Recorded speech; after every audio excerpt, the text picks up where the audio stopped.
We are here today with Loubna Belmehim. Belmehim? Belmehim. And we're in Morocco. We are in Agadir area, and we're in a beautiful bookshop here, where we were able to just meander, Najlaa and I. This is our company friend, Najlaa. And the moment we came here, the team said, "You need to know this woman." And we said, "Why?" Why? You need to know this woman. And we were not allowed to walk away until we learned about Loubna. So today, we are going to get to know Loubna. We're also going to get to ask some questions about education in general. And we're going to see what she's up to and why I need to know about her, why we need to know about her, and why Agadir needs to know about her, why Morocco needs to know about her, and why the world needs to know about her. So, Loubna, that's a big intro. But we've quickly met, we've said hello. I don't know a lot about you, so please today help us learn everything, okay? Okay. Now, Loubna speaks multiple languages. Which languages do you speak? I speak Arabic, Arabic, okay. French, English, English, a little Italian. Italian. Okay, so we're not doing this interview in Chinese. No? No. Awesome. Well, Najlaa here is also multilingual, so if there's anything you want to ask in any language, please do so. Or just be comfortable. We're an international culture here, and we have AI to help us translate anything we need. So, my first question is going to be to you. Tell us about your non-profit reading club. I believe the name is called Knowledge Reading Club. No. The name is Reading Club Talensa. And what does Talensa mean? Reading Club Talensa. Talensa is not Arabic. This is Amazigh. Okay, Amazigh, which means knowledge. In general. Okay. Yes. And what is Amazigh, just for people who may not know? So, Amazigh is a language, one of the many languages that Moroccan people speak. We speak Darija, we speak Amazigh, and it's a beautiful language, actually. And people in the south, especially starting from Agadir, they speak more Amazigh than they do Darija and other languages. So it's one of the dialects. Yes. And it sounds to be a beautiful one. Yes, it's a dialect. Very good. Yeah, very good. And so, your reading club, tell us about it and why you started it. The idea of starting this reading club, it didn't come just like that. So first of all, I used to be a teacher, a high school teacher for 10 years, and then a teacher in the preparatory classes for 20 years. Wow. So this contact with my students made me be more open to them, to their problems, to their needs. And after every session, I met with them, I made them comfortable, and they started talking about their own problems. They have problems with parents, with their teachers, with their friends, and they felt very comfortable.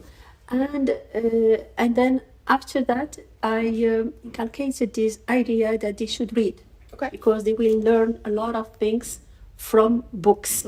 Because we can live one life, but books permit us to live many lives. Absolutely. So that was the first idea of having a reading club in the lycée. Okay. So that students can read a book every month, and then afterwards we discuss these books. At the same time, they have more ideas. They are open to many cultures.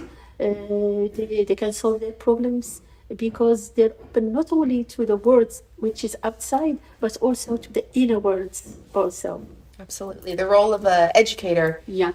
is many. It's a teacher, it's mom, it's therapist, it's so many things. Yeah. So you use reading in order to channel those questions and to help them problem solve themselves and to help them gain experiences. Yes, exactly. And then after I went to Turkey, and I had this diploma of professional coaching. Okay. Yes, self-development coaching from Elaf Train. Okay. Yes, that's a Britannic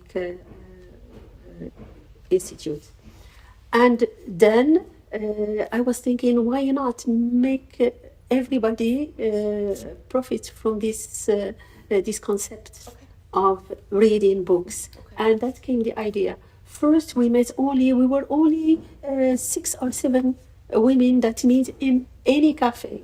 And we brought books and we read them, we discussed them, and then people started knowing that there are some women Yeah. to me who meet and who discuss things that are important. Why not? And the idea started Kept growing and growing. growing, and then I think this is the second year that we have this this association Yeah. of reading club. Beautiful. And I heard you say this club was just started with a few women and now many women. Yeah. Is this a women's only club? Is this a men are allowed to come to the club too? Why is it targeted to just women? Well, first of all, I said we were women at first, and Yes. women heard and they came. And here is women are a bit conservative. Yes, and they don't, their husbands, they know that they go to meet in order to read books. And if they say their husbands know that they meet with men in cafes, That's right. Yes. yeah, they would not accept that. But after that, we made this association. We started inviting men step by step. Okay, so first we invited the writer, Salahuddin Aqiqar. That was the first time that when he came, he invited some of his friends. Yes, so they came and they were talking and discussing and they were respectful and they had lots of things to say. So the women started accepting that men also, they also participate, yes, in our discussions. And but there are very few men. Yeah. Very few. Most of the time they discuss or they contribute in WhatsApp, in our discussions in Okay. WhatsApp. In WhatsApp. But when we meet, very few can come. And I think Most- earlier when we first met, you mentioned that the ability for women to come together and share ideas, especially with the culture. And so I see how the women naturally found a place together with other women originally. Yeah. And then I believe earlier when we talked, you mentioned the purpose and the challenge for women in this culture specifically to make sure they have access to different points of view and access to different experiences. Exactly. So this is the challenge. Absolutely. You said, yes, is that they get open. There are no barriers, those barriers that prevent them from expressing themselves freely. And I think earlier I heard you felt really passionately why women need to be educated. And you mentioned something about them leading the family. Yeah. What could you explain this to us? Why do you believe women should be reading and should be discussing these Yes, things? women should be reading and should be discussing these things. They should meet other women, like teachers or mentors or educators or writers. So these women can educate their children. They know how to instill the values in their children and their family, and also how to deal with problems with their husbands, even inside the household. So these meetings around books in general and our discussions, dialogues, etc., they help them a lot. Yes, and they say it. Yes, they are aware of this, and they are also proud to say Absolutely. that we have changed a bit because women, I don't know, in general we think that we are able to change other other people. So when they come I to think me, that's in every culture. they say, yeah, that's in every culture. They say, okay, my husband, I will change it. I did my best to change, to make him change his style of living, or the way that he talks to me, or his love language, but I can't. I tell them that you will never be able to change anybody except yourself. So if Anything or you anybody. change Absolutely. yourself, if you read, if you meet people who can inspire you, you can inspire your children and also your husband In your community and your community. Absolutely. Yes, I remember when I was talking with you, Najlaa, I told you that proverb not proverb, that's Say that saying in Arabic who says الأم مدرسة إذا أعددتها أعددت شعبا طيب الأعراق. This means that a woman is a school. Woman's Yeah. school. Wow. When you prepare her for her mission, it means that you prepare the whole world or the whole nation. The change, you will see it in her children and in the generations after. What a beautiful, beautiful topic. Yes, and what I love actually is that how you chosen the fact that you chosen a reading club specifically, and you said something earlier about instead of living one life, you are able to live many. So there is one thing that I know about the culture since I am Moroccan is that women are very limited in resources and where to go and what to see, especially in a setting where there is still that borders of culture and society. So giving them that opportunity to see other words, to be able to know that there's something else that exists beyond where we are now, and that there is other types of thinking and other opinions than the ones that they have been that they learned during their lives is amazing. And I really appreciate Thank you. what you're doing and your efforts to get women into where they can be instead of where they are. One thing I wanted to ask you, and since we're talking about the importance of education for women, is there's a lot of efforts that are being made by our government, and I really appreciate that in order to get girls and also let's not forget little boys to study. But we know that we have a lot of women now that have been those girls that have been taken out of school. Yeah. So where does this reading club position itself regarding those women that were already taken from school at a young age and now want to expand their minds? And do you have members of the associations that have been through that, and how they are doing, and how are you helping them see beyond where they are? Yes, there are kinds of women, yes, as you said, who are taken from school, who were prevented from their rights of going to school and get educated. That breaks my heart. Yes, I know you told me that. Yes, I actually know somebody like this. personally Yeah. who has this. They have a relative who is, I think they're 14 right now, and she's been pulled out of school since primary, and it's okay, and it's normal, and it's, as a person from another culture, I think, what can I do? I have to, we want to fix something, right? Yes. I want to change something, but in another culture, I'm also frozen. So I want to respect that culture, but I just, in my heart, I have a hard time with this. So I really am just like this for your answer. I want to know what you're going to say here. Yes, you are right. You are frozen. We are frozen. We don't know what can we do. We cannot change mindsets. We cannot change culture. But like creating clubs like these, we can at least make those women aware of the importance of educating their girls, especially girls, as I told you, because she is the one who is responsible of educating her children inside the house before they go to school. Unfortunately, in some countrysides, people believe, or their parents believe, that the role of the woman, this is instilled, yes, in their minds, that their role is to get prepared for getting married one day and how to be a good housewife. But they don't think about educating her how to be a good educator of her children, how to manage her household when her husband is absent or is dead, or if she's divorced. So what can she do? So Exactly.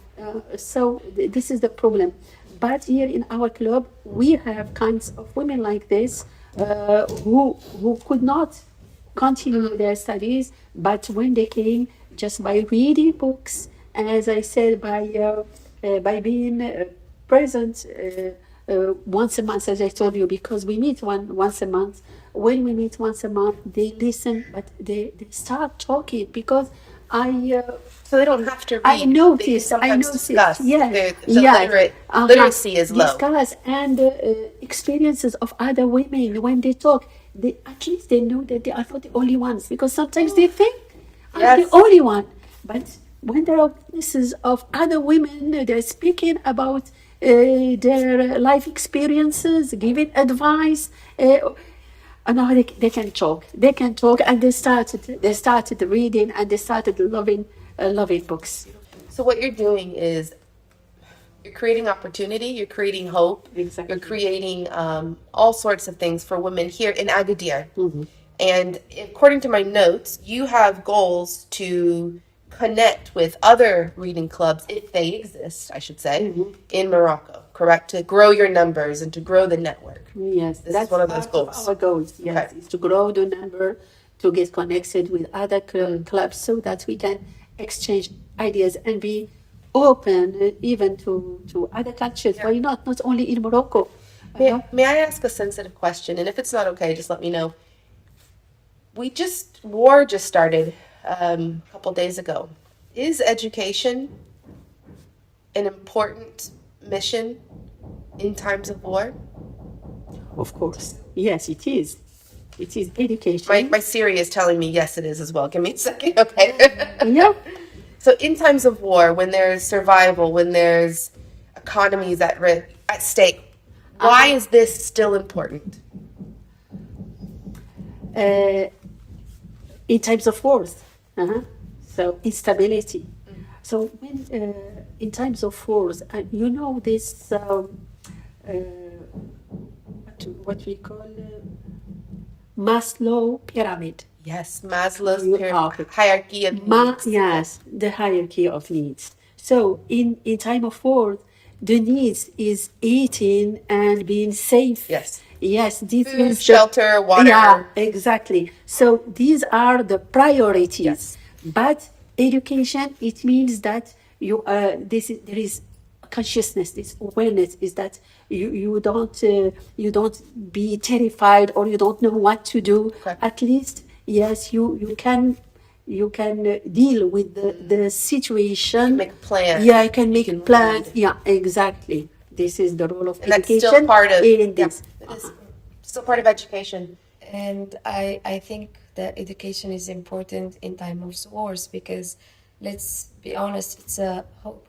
It's hope for future. It gives you strength. It's hope that can be a better tomorrow. And it's also like, if you watch any apocalyptic movie, you always find that there is this, when they create the bunkers, there is always that cultural aspect or cultural persona that needs to be there in order to help prepare for a better future. So in the middle of destruction, knowing that there is a future and knowing that we are building it by our there's hope. hands is very important, because it gives you a sense of stability, and it gives you a sense of staying calm and knowing that whatever comes, at least if we don't have like real weapons, we have our mind as weapons, so It's we a can weapon craft them. also. It's one of the biggest aspects of evolution, is that we started crafting tools, and if we lose that, we lose the whole idea of evolution and getting better and aiming for a better future. Yeah. Gotta move forward. Gotta move forward. One thing I saw in your association goals was you wanted to equip women to not only learn, not only become more educated, more aware, have discussions, grow strength, but also to lead. The call to leadership, no matter if it's in a small town or a village or a big city. Could you tell us more about this drive of the association and its impact? Yes. Part yes of our goals, of course, as you said, not only to read books and to put them aside, but of course, this leads to leadership. First, leadership is leading one's life first. Yes, yes, yes. Where I'm from, we say yes, ma'am. Yeah, So exactly. I'm going to say yes, ma'am. This is lead true. their own lives first, Yeah. so that they can be able to be leaders in their family and also in their community, like we're doing. Absolutely. And with this leadership, what if a woman has drive and support to write and has drive and support to lead in whatever way they're called to, but the culture finds it a little taboo? Yes, this is exactly why we wrote this book, Okay. Kalamuhun, which is their pencils. The pencils. It was Women's pencils, correct? Women's, yes, women's. This is the women's Okay. pencils. In the name in Arabic, Yeah. I cannot read this Yes, beautiful. Kalamuhun. Kalamuhun. Yeah, it means their pencils, but women's Pencils. because it's only women who wrote. There were about 25 women who contributed. Yes, thank you. And first, where the idea came. The idea came when once we were talking and there was a writer among us and we were discussing her book. And some women said, "Oh, good. We too. We would like to be writers. We would like to one day publish a book like you." And they started writing, but hiding their notes. They're hiding their notes from their children and from their husbands. It was like a taboo, as you said. But here we encourage them. No, we want you now take these notes and write because writing is kind of just for yourself first. It's like doing something for yourself before publishing for others to read. It's kind of healing your injuries. Yes, because when you are writing, you are expressing things that you cannot say aloud. So they started writing. And are some of the authors? This is in Arabic. Actually, is this in Darija or Arabic? No, Arabic. It Arabic, is okay. classical Arabic. I want to. Yeah. I'm learning so many. Yes, good. So in Arabic, by the way, if anyone saw me flipping, you have to open it the opposite direction of English, and I've learned that, not this way. This is the back. So when looking here, I cannot read it fully yet. I will be learning. This is a goal of mine. But are the authors are all this writing anonymous, or are they? Do they say the author? It's good to mention this because long ago when a woman wrote, she didn't write her name. She write NG or like for example Loubna LB. No, I never did it. Little nickname, little yes, some name. nicknames. It means that you know me, but now here they wrote their names and they were very proud. When we celebrated, I got chills. Yes, when we celebrated this during the day of the signature of this book, you cannot imagine how proud they were, and they came with their families, with their husbands and children, and they stood up and they talked with a lot of pride.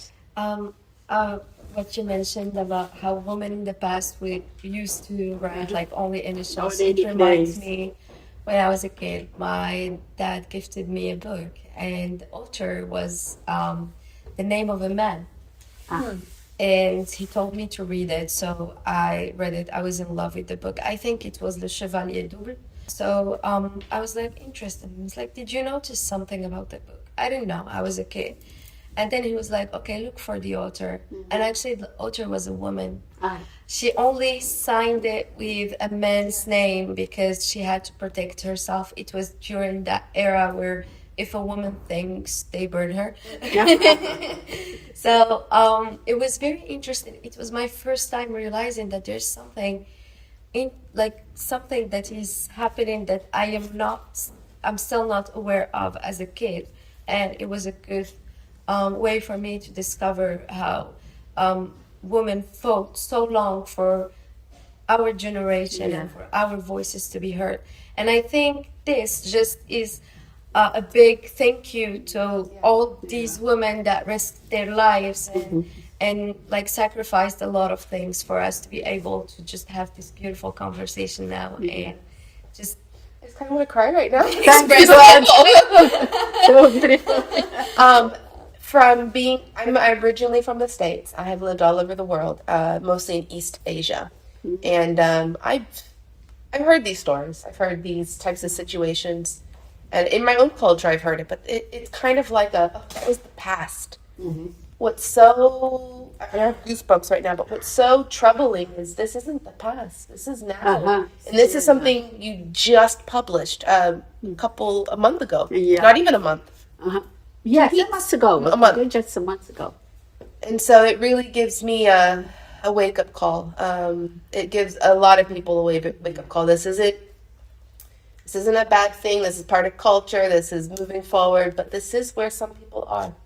And so it would be very interesting.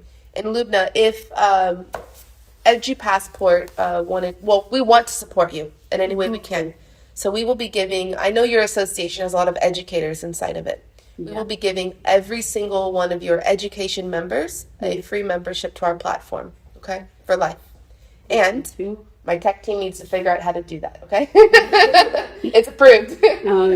But also, if there's any school education industry entrepreneurs, we also want to support them, okay, with free advertisement for their businesses, okay?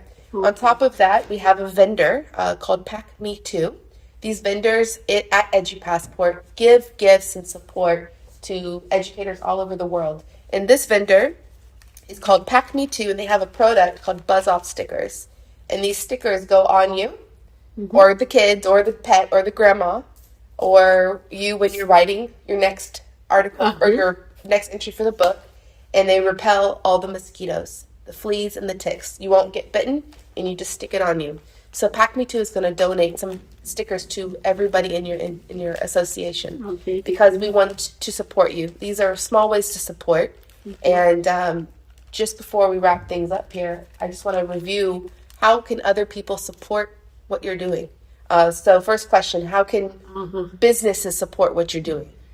Yes, we need financial support. Like sponsorship. Yeah, sponsorship. We need volunteers, for example, just for advertisement, because we do a lot of work and not nobody can see it. But very small community can see it. Only some friends who can see it. So we would like if there are some volunteers who can either come and make videos, yes, of our sessions, or we can send videos to them and they post them. Also, we need funds for the membership cards, the printing, for the events, printing, yes, etc. So we need also. Just one of our goals also is to have a library. Reading Club Talensa library. It means that we need books, but in different languages, not only French or English, or also Arabic, so that everyone can serve himself and take the book, read it, and after we meet, he can speak about the book that he chose, why he chose it or she chose it, and we can speak about it. So that everybody can take benefit of what one reads. You're doing amazing things. So if any business or person or educator or student with skills or interest wants to give some of their time, give some of their resources, provide this cafe slash library slash workspace is also providing them a free meeting spot. Okay, so this is wonderful things are happening. And this location is called Cultura, and this is in Agadir, which is where they're based. So this business has provided them something in order to help them grow and sustain. So if anyone has any ideas, any resources, if you have that call to action, that pull in your heart, we're gonna give you Loubna's information, and we're gonna connect you guys so you can get all the support. And we really hope and pray that you have a strong future here, and that this just gets bigger and bigger and bigger. And then one day we can have a podcast about the stress of owning a business and the stress of management. And it's not easy. But right now, we only want to see you thrive and grow, not only in Morocco but in the world, because you're doing something. You're doing something That's great. it's great. Inspiring. It's not just something that needed to be done in the past. It needs to be done today. Okay. So, very good. Thank you so much for coming. Thank you so Actually, give me a hug. Give me a hug. Oh, you're so inspirational. Thank you, Stacey. Thank you, Najlaa.